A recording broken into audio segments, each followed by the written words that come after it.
The candlelight danced across the crisp white tablecloth at that cozy Italian restaurant tucked away in the heart of downtown Chicago. The kind of place where families gathered for milestone celebrations amid the hum of clinking glasses and the rich aroma of simmering garlic and fresh basil wafting from the kitchen,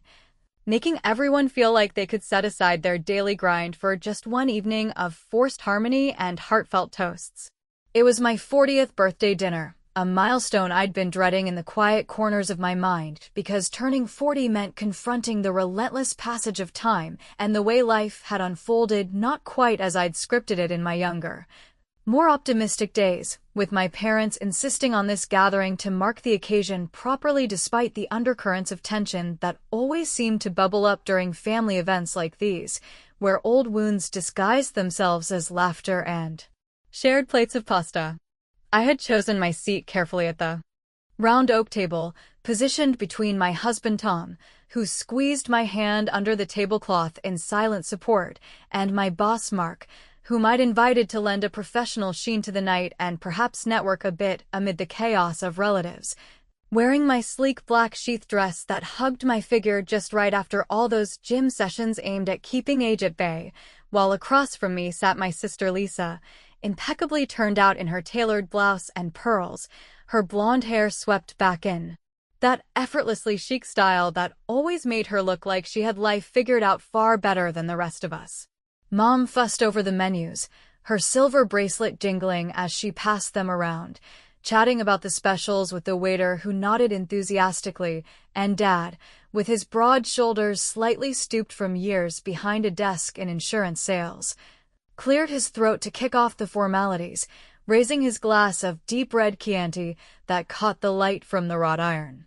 chandelier overhead. To Emily, our firstborn, who's always been the steady one holding things together, he began, his voice warm but carrying that familiar edge of comparison that I'd heard too many times over the years. The kind that positioned me as the reliable workhorse while subtly elevating someone else. And then his gaze shifted inevitably to Lisa, his eyes softening with that pride reserved just for her achievements. But let's be honest, folks, if we're talking true success in this family, it's Lisa who's the real shining star. Landing that big promotion at her consulting firm just last month and proving once again that hard work and natural talent can take you places most people only dream of reaching. The words landed like a poorly aimed dart, piercing through the festive atmosphere and stirring up the resentment I'd buried deep during countless similar moments, from childhood report cards where my straight A's were overshadowed by her charisma in school plays to adult holidays where her flashy job titles eclipsed my solid but unglamorous career in marketing at a mid-sized agency in the Loop, where I managed client campaigns day in and day out without the fanfare she seemed to attract effortlessly. And the table responded with a chorus of murmurs and nods, Uncle Ray chuckling through a mouthful of breadsticks while Mom beamed as if Dad had just recited poetry. I forced a smile, feeling the heat rise in my cheeks not from embarrassment but from the sharp sting of being sidelined yet again on what was supposed to be my night. My mind racing back to all the late nights I'd pulled to meet deadlines and the sacrifices I'd made to support the family, only to watch Lisa glide through life on what felt like a greased track paved by Dad's unwavering favoritism that had started when we were kids and showed no signs of fading even now in our 40s. Mark, ever the opportunist with his sharp suit and that perpetual half-smirk that made him both charming and infuriating in boardroom meetings, leaned back in his chair with a casual ease that belied the bomb he was about to drop, swirling his wine glass before speaking up in a tone laced with amusement and just a hint of mischief, as if he were sharing an inside joke at a cocktail party rather than appending the entire dynamic of this intimate family affair. Really, he said, drawing out the word with a chuckle that echoed slightly off the exposed brick walls of the restaurant, his eyes flicking toward Lisa with a knowing glint that made my stomach twist in anticipation of whatever revelation was coming next. Because she's been emailing me nonstop about open positions at our agency, practically begging for a shot at one of those senior roles we've got floating around, seems like the success story might be looking for a plot twist. The room, or at least our corner of it, fell into a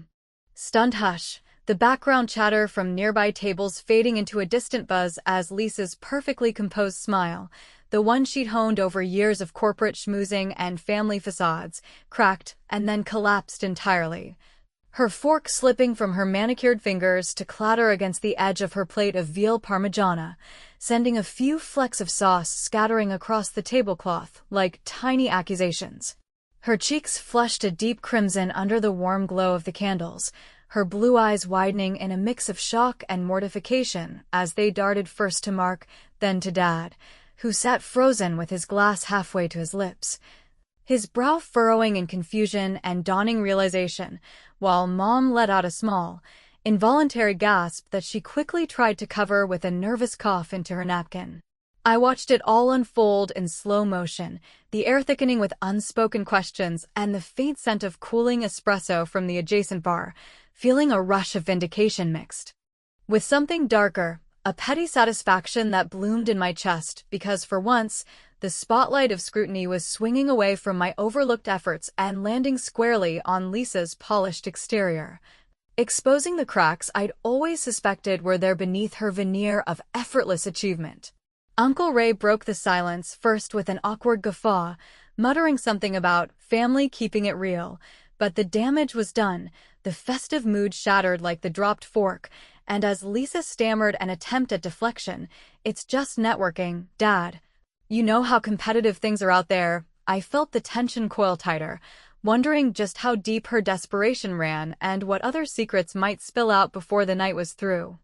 Seizing the moment without a second thought, I lifted my own glass high, the stem cool against my palm, and let my voice carry across the table with a calm, measured tone that masked the thrill coursing through me, turning what could have been outright confrontation into something sharper and more satisfying, a verbal sidestep that would linger long after the meal ended. "Well, to success stories in all their forms," I said, my words dripping with just enough sincerity to pass as gracious, while the subtext hung heavy for those paying attention. May they chase every opportunity that comes their way, no matter how close to home it hits.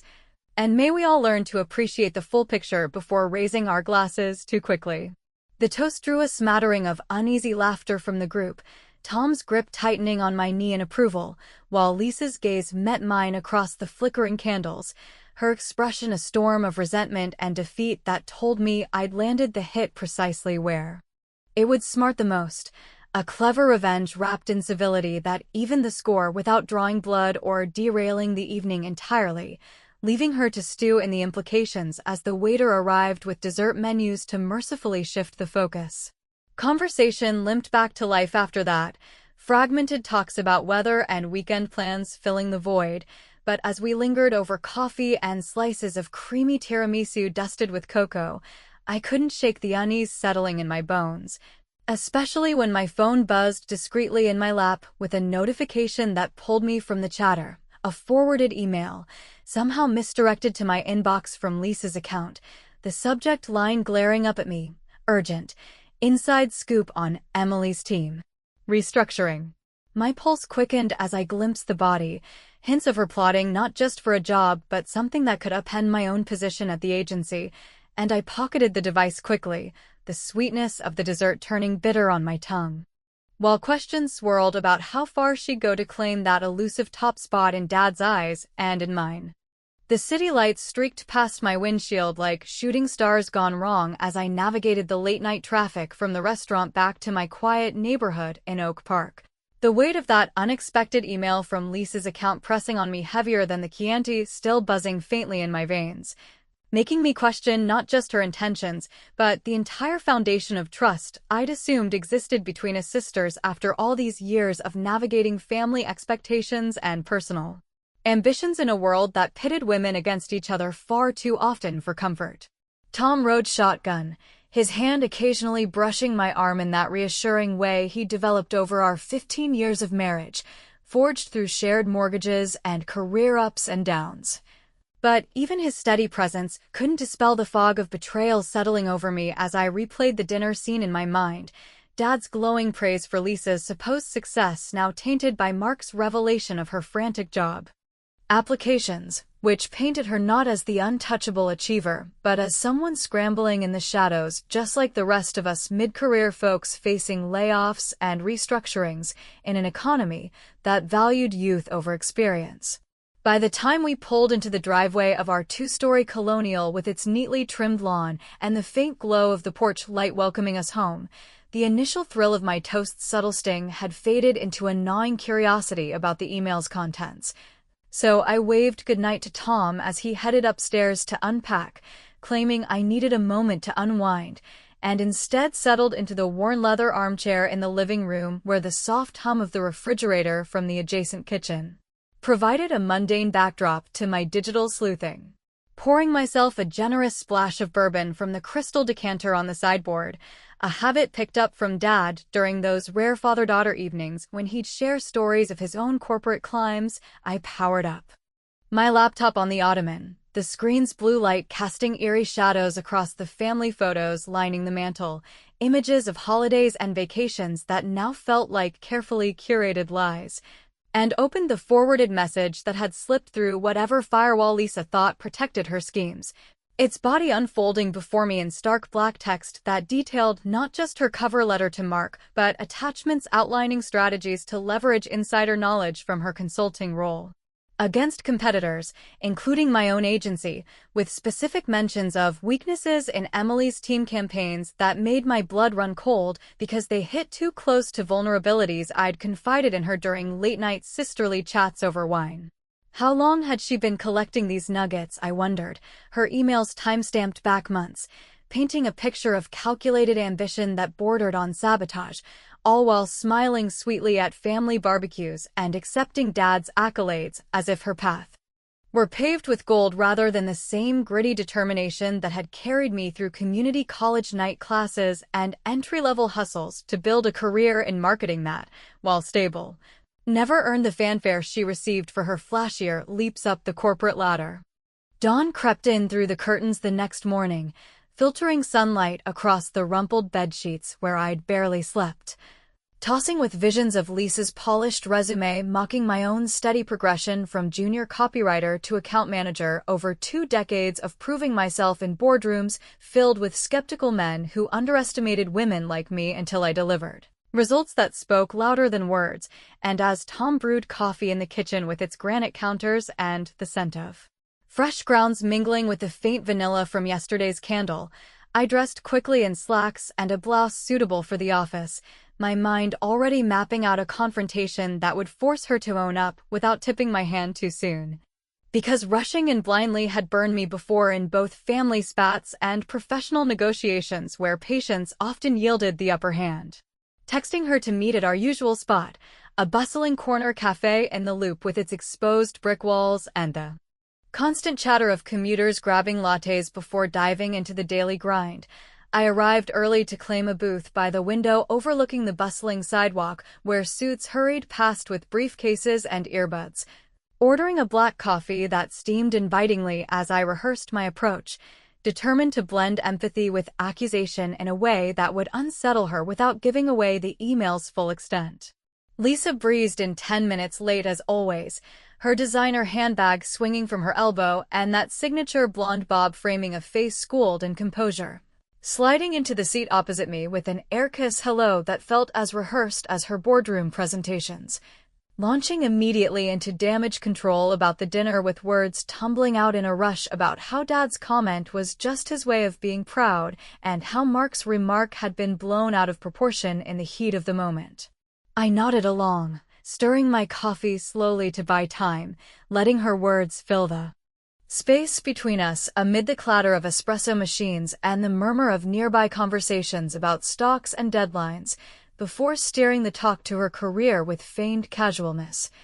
mentioning offhand how tough the job market had gotten for everyone in their 40s, even those with impressive titles like hers, and watching her posture stiffen ever so slightly as if sensing the trap closing around her carefully constructed narrative of invincibility.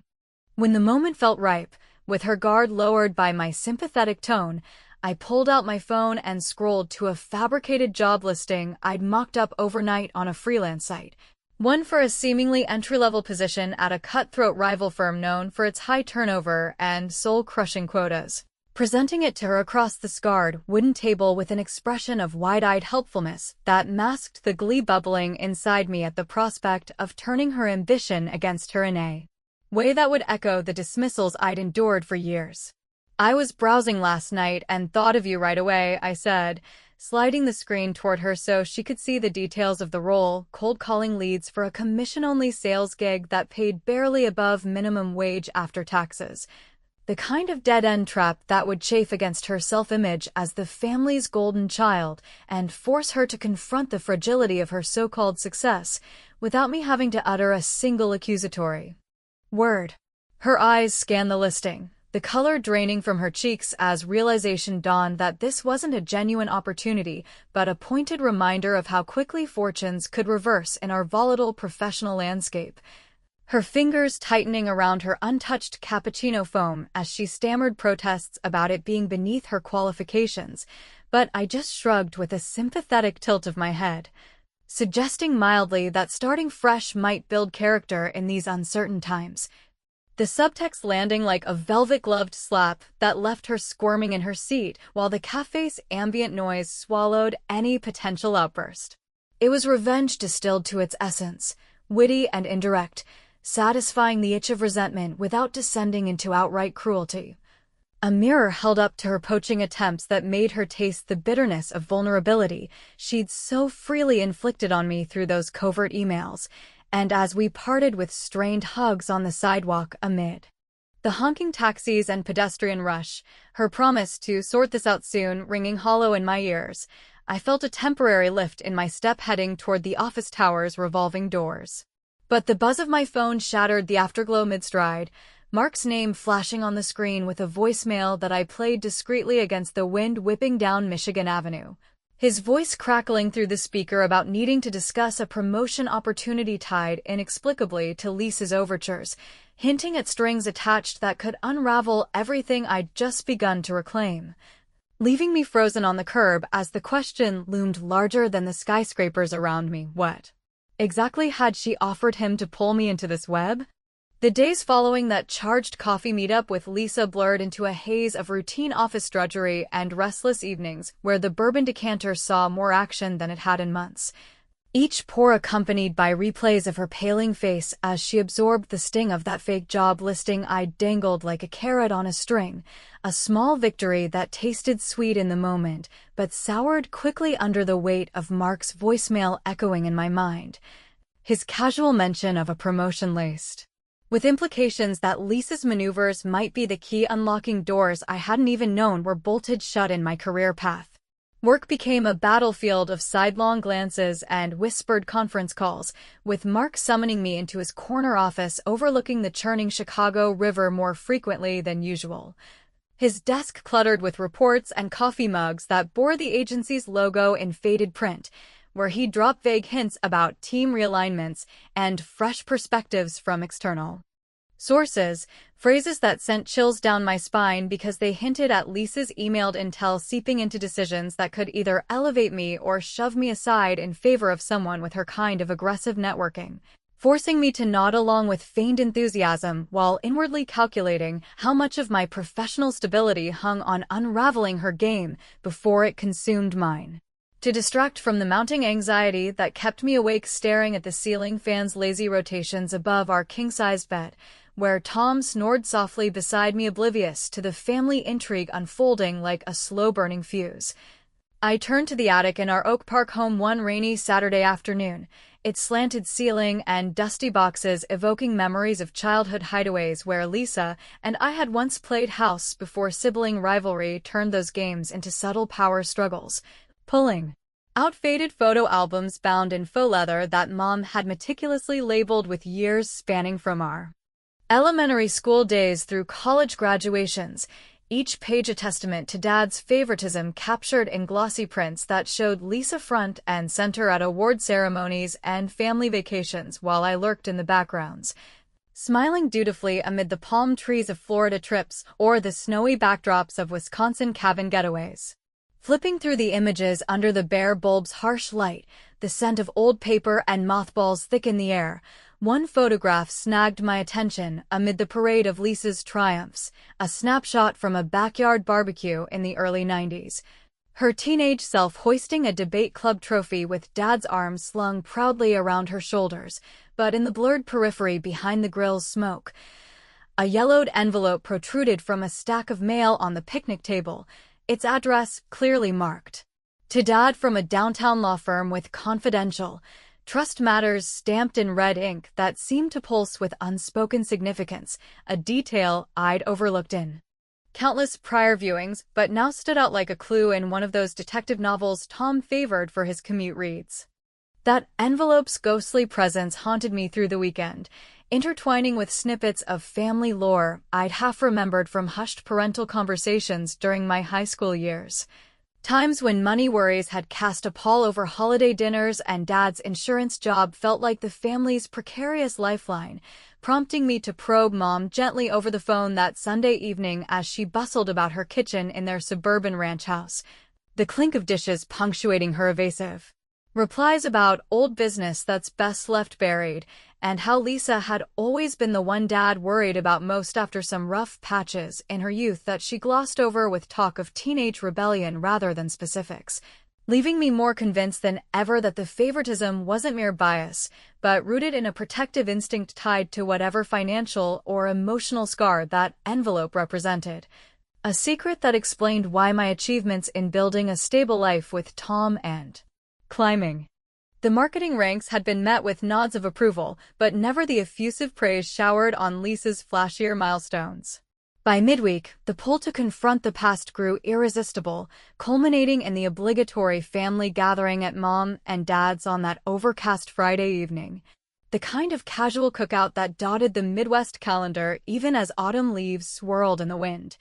where the backyard patio with its weathered Adirondack chairs and string lights twinkling prematurely against the gathering dusk set the stage for surface-level cheer masking deeper currents, aunts and uncles arriving with coolers of beer and foil-wrapped casseroles that filled the air with savory notes of ground beef and cheddar while kids, my cousins teenagers now, chased each other across the lawn dotted with Dad's prized rose bushes. Lisa was there in full form, her consulting attire swapped for jeans and a sweater that screamed casual elegance, pitching in with Mom to chop vegetables for the salad on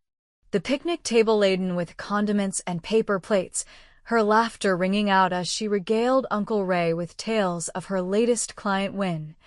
But I caught the flicker of unease in her eyes when our gazes met across the charcoal grill where Dad flipped burgers with tongs that had seen decades of service, his face ruddy from the heat and perhaps a pre-dinner highball hidden in the garage.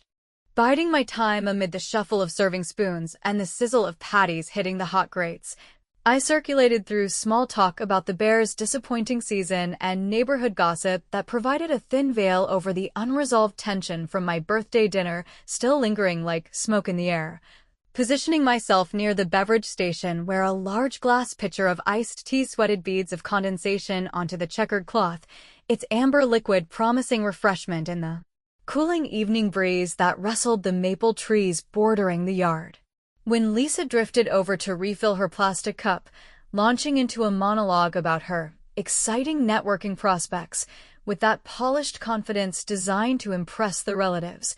I saw the perfect opening to deliver a payback that would echo the humiliation she'd risked inflicting on me through her covert job maneuvers, grasping the pitcher with deliberate carelessness born of calculated impulse and stepping forward as if to hug her in greeting, allowing my foot to catch on the uneven patio stone that Dad had promised to fix for years. The spill happened in an instant yet felt drawn out in my mind's eye, the tea arcing through the air in a glistening cascade that soaked her pristine sweater from collar to hem. The cold liquid blooming dark stains across the fabric like accusations materializing on her skin while she gasped and jumped back, arms flailing in a rare display of discomposure that drew stares from the group clustered around the grill. "Oh gosh, Lisa, I'm so sorry. What a klutz I am with these things," I exclaimed, my voice pitched in genuine-sounding apology as I set the empty pitcher down and handed her a wad of napkins from the table. The words laced with just enough innocence to deflect suspicion while the family rushed over with concerned murmurs and offers of dry clothes, Dad patting her back awkwardly and Mom fretting about laundry cycles. But beneath the chaos, I savored the way her composure cracked further, the sticky mess a literal and figurative drenching of her self-assured facade that mirrored the underhanded emails she'd sent my way, a witty act of revenge that satisfied the simmering grudge without words or witnesses to call it malice, leaving her to change into an oversized sweatshirt from Dad's closet that swallowed her frame and diminished her poise for the rest of the evening. As the gathering wound down with dessert plates of store-bought brownies passed around under the patio lights now fully aglow against the deepening twilight, conversations turning to plans for the next holiday get-together, I volunteered to help Mom clear the kitchen counters inside the house where the warmth of the oven lingered and the radio played soft oldies in the background, stacking plates in the sink with rhythmic clatters that masked my wandering thoughts until the doorbell chimed unexpectedly through the front hall. Stepping out to the porch where porch light pooled yellow on the welcome mat, I retrieved a small padded envelope addressed to me in unfamiliar handwriting, its postmark from a Chicago suburb and no return sender listed. Tearing it open with fingers still damp from dishwater to reveal inside not just a single sheet but a bundle of aged documents, the top one an exact replica of that envelope from the photo. A legal notice about a family trust established in the mid-90s, naming Lisa as primary beneficiary for reasons tied to medical and educational support following incident, the implications crashing over me like another spilled pitcher as I stood there in the chill night air, wondering what long-buried incident had scripted our lives into this imbalance, and how close I was to unearthing the truth that could rewrite everything. The envelope's contents weighed on me like an anchor through the restless hours after the family cookout, its crisp legal pages tucked into my glove compartment as I drove home under a sky heavy with the promise of rain that mirrored the storm brewing in my thoughts. Each stoplight casting red glows across the dashboard where Tom's takeout bag from the evening sat forgotten, its greasy aroma clashing with the sterile scent of the documents that outlined a trust fund Dad had quietly established nearly 30 years ago, funneling assets meant for both daughters into Lisa's corner under clauses citing her unique needs post-incident, a euphemism that hinted at some trauma without spelling it out, leaving me to piece together fragments from childhood whispers about a bad fall or worse that had supposedly left her fragile while I, the older sibling, had been expected to soldier on without fanfare or financial cushion in our modest Midwest upbringing. Sleep evaded me that night in the master bedroom with its floral duvet and the distant hum of traffic from the nearby interstate, Tom murmuring questions in the dark about my distant mood before rolling over with a sigh.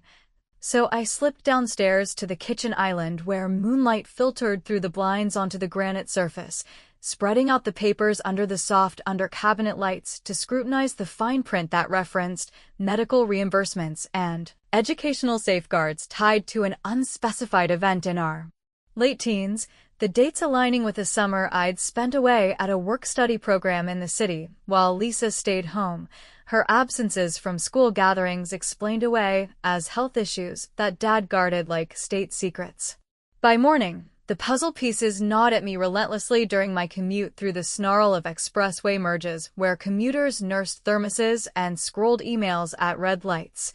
the revelation amplifying my resentment into a focused determination to confront the professional fallout from Lisa's schemes before the personal history swallowed me whole, because if Dad's favoritism stemmed from this hidden burden, it reframed her job-hunting desperation not as mere ambition but as a bid to escape the very pedestal he'd built for her at my expense, turning what I'd seen as entitlement into something pitiable yet no less infuriating in its impact on my own hard-won stability. Monday dawned gray and drizzly.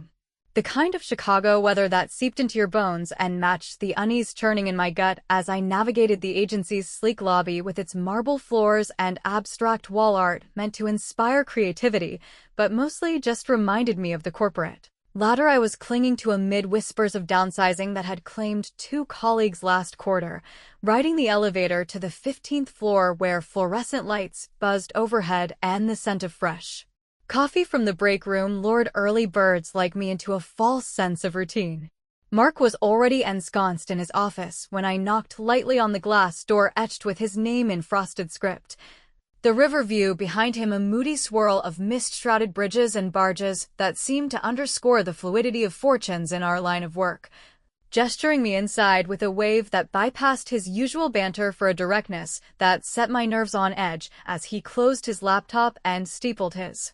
fingers over a stack of personnel files. "Emily, sit. I've been waiting to hash this out," he said, his tone brooking no delay as he launched into the details of the senior account lead position dangling before me like a promotion carrot in a field of weeds, complete with a 20% salary bump and oversight of the team's biggest clients, but laced with caveats that tied it explicitly to Lisa's unsolicited contributions. Her emails, not just applications, but dossiers packed with competitive analysis on her firm's dealings that could give our agency an edge in upcoming bids against shared rivals. I leaned forward in the ergonomic chair that creaked slightly under my weight, pulse quickening at the revelation that her networking bordered on industrial espionage, sharing proprietary insights on client poachas and strategy leaks that Mark confirmed matched patterns we'd suspected but couldn't prove, the twist landing like a gut punch because it positioned her not as a desperate sibling, but as a calculated player willing to burn bridges, including mine, to secure her foothold, and, while part of me recoiled at the ethics of it all,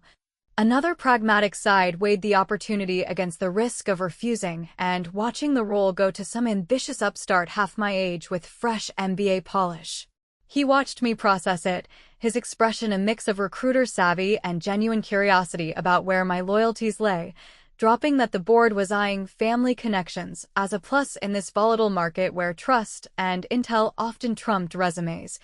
leaving me to nod thoughtfully while inwardly seething at how Lisa's shadow loomed larger with every disclosure, her actions threatening to either propel me upward or drag us both down in a tangle of conflicts that could end careers built on years of late nights and loyal deliverables.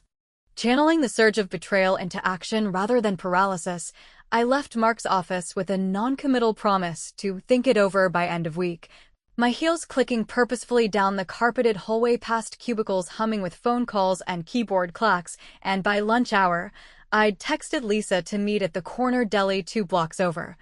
That no-frills spot with 4 mica counters scarred from years of hurried meals, and a chalkboard menu boasting towering pastrami sandwiches that drew in office workers escaping the fluorescent grind for a taste of authenticity amid the urban rush. She arrived with her usual flair, scarf draped artfully over a trench coat that shed raindrops like confetti, sliding into the vinyl booth across from me with chatter about a morning meeting gone awry.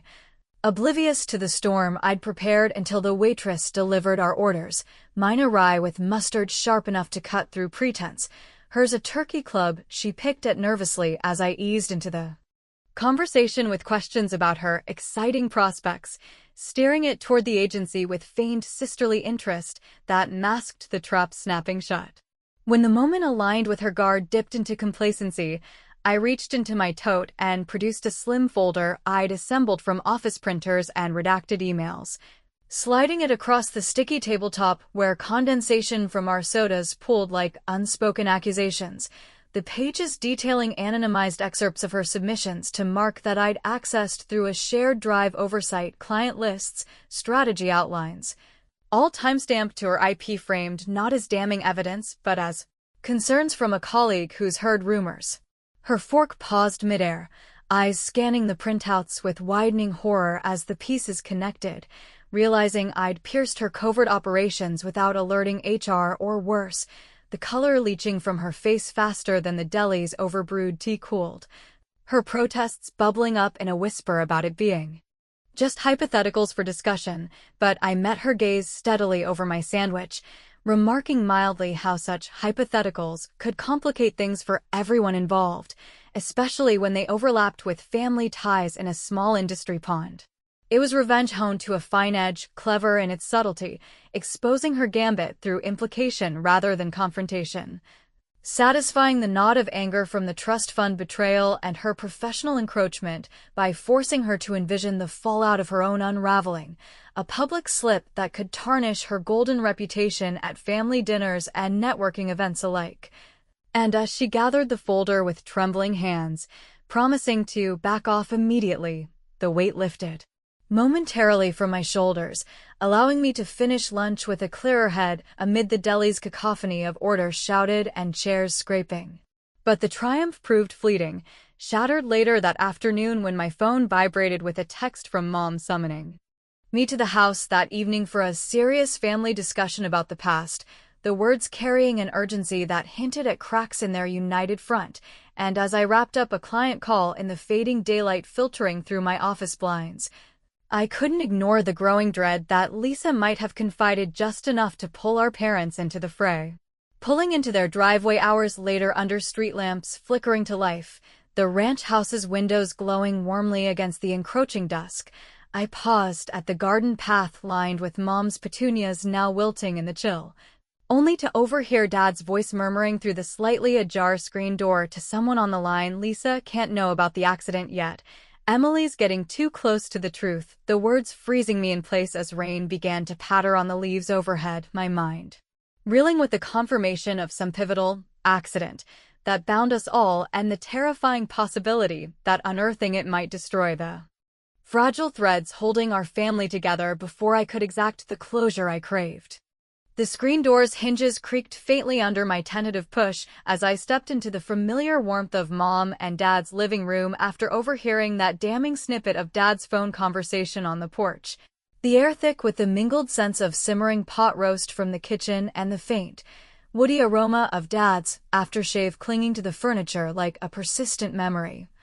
Where the worn plaid sofa sagged invitingly under the glow of the table lamp with its fringed shade casting elongated shadows across the walls adorned with family portraits that now seemed like props in a play we'd all been scripted into without our full consent. Mom emerged from the hallway first, her apron dusted with flour from whatever baking she'd done to cope with the tension,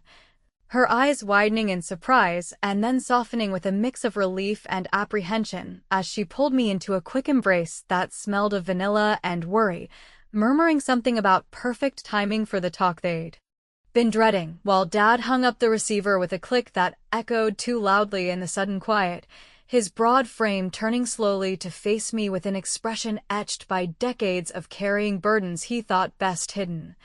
the lines around his eyes deeper than I remembered from our last visit, holding a half-empty tumbler of scotch that caught the light from the overhead fixture like a reluctant confession. We settled into the arrangement of armchairs around the stone fireplace where embers from an earlier fire still smoldered, the crackle providing an uneasy underscore to the unfolding revelations that Dad began haltingly, his voice roughened by emotion and age as he set the glass down on the oak-side table cluttered with remote controls and coasters, explaining that the accident he'd referenced wasn't some minor mishap, but a catastrophic car crash 25 years ago on a rain-slicked back road during a family outing to the Wisconsin Dells, where he'd lost control swerving to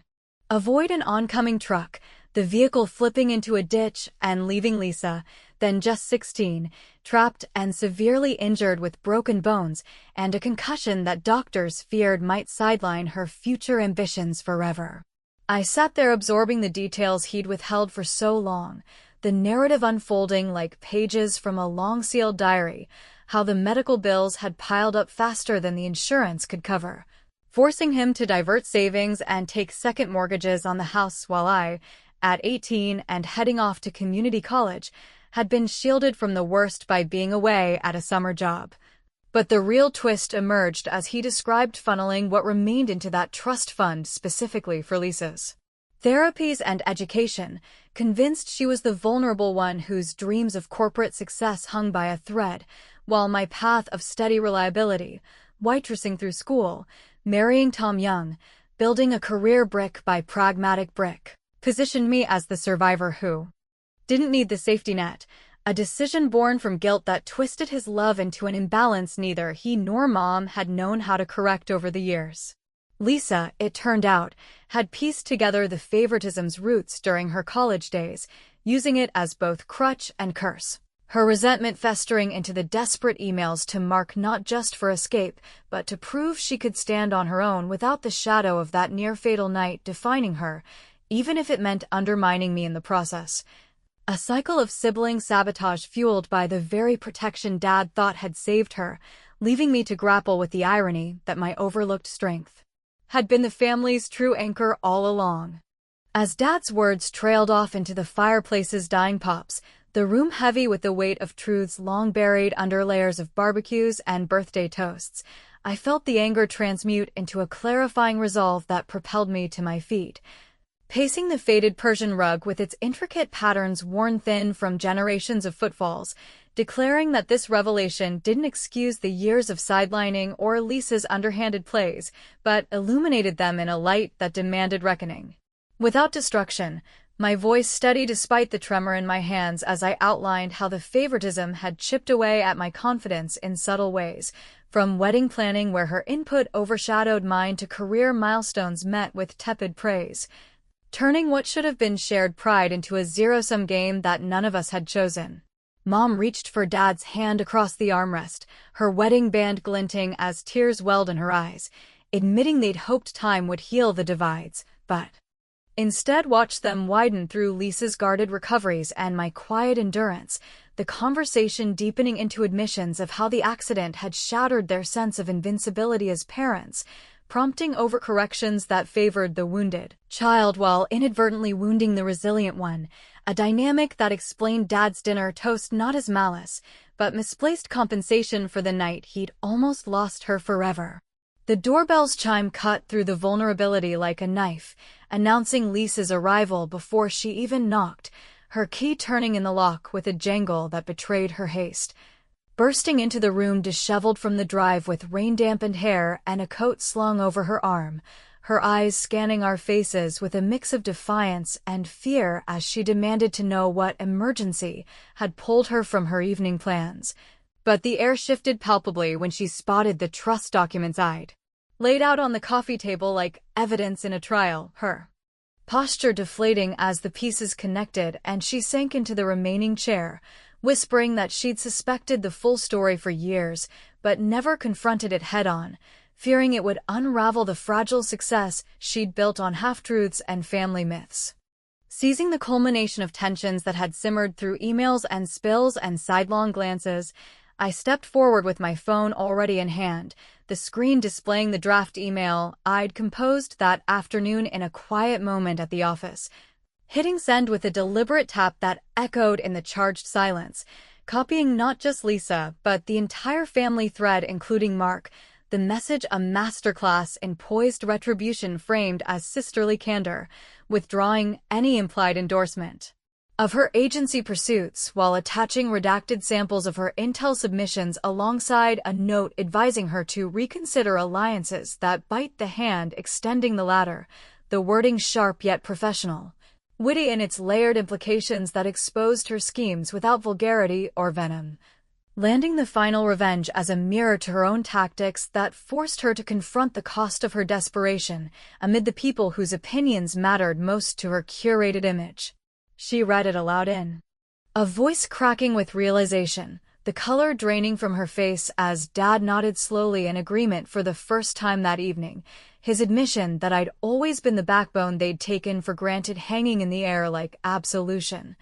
While Mom dabbed at her eyes with a tissue from the end table's box, suggesting we start fresh with counseling or at least open dialogues that didn't default to favoritism's old scripts. The night stretched into the small hours with halting conversations over cold pot roast at the kitchen table, where silverware clinked softly against plates and the clock ticked away the remnants of old resentments. Lisa finally voicing her side of the accident's lasting scars, not just physical, but the fear of inadequacy that drove her to overreach, and me sharing the quiet toll of invisibility that had honed my independence into armor, forging tentative bridges over the chasms we'd widened through inaction and ambition. As I drove home through the rain-slicked streets where headlights reflected off puddles like scattered truths, the house lights of Oak Park homes twinkling invitations to normalcy, a text from Lisa illuminated my dashboard, Maybe we can fix this without more damage. Talk soon? Its openness leaving me at a crossroads in the quiet of my driveway, wondering if forgiveness could mend what choices like mine had frayed, or if the scars of unearthed secrets ran too deep for easy reconciliation. The ambiguity settling over me like the night's mist, prompting reflections on whether I'd reclaimed my story or merely rewritten it in isolation, with no clear path forward beyond the dawn waiting to break.